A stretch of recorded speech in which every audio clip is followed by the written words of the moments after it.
How do we get to this point? 2 years and 4 months have passed since the Women of Honour went on the Katie Hannon show on the 11th of September, highlighting incidents of serious abuse over 3 decades. It's 2 years tomorrow since the independent review was established, an exercise that the Women of Honour and most of the opposition in the Dáil said at the time would be inadequate.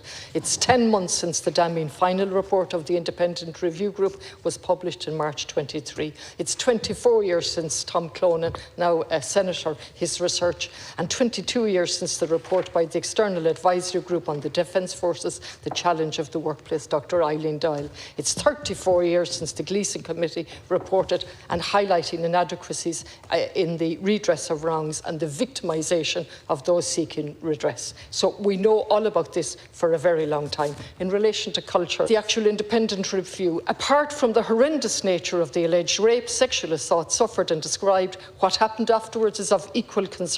Instead of delivering a proper, modern, streamlined and skilled response, the individual was often told to bury the complaint or were asked whether they seriously wanted to complain.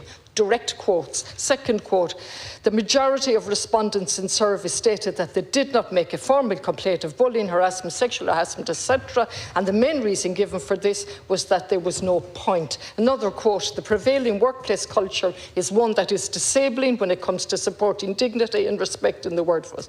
The Independent Review Commission's analysis reveals a workplace where self-worth and value are negated and disrespect is a dominant feature, and so on. So we have any amount of evidence that the complaints process wasn't fit for purpose, and we're setting up a tribunal to say, was it fit for purpose, as opposed to a tribunal that's saying, how in God's name could a system be so bad that it failed to deal with the serious complaints coming before it? We've set up a tribunal where we haven't even acknowledged the role of the Women of Honour. We've set up a tribunal where we haven't provided or about to, no interim reports, nothing like that, and an endeavour to finish in 3 years. And finally, to finish in the last 6 seconds, you're providing clarity that those who didn't make a complaint can come forward. That should have been reflected clearly as a term of reference.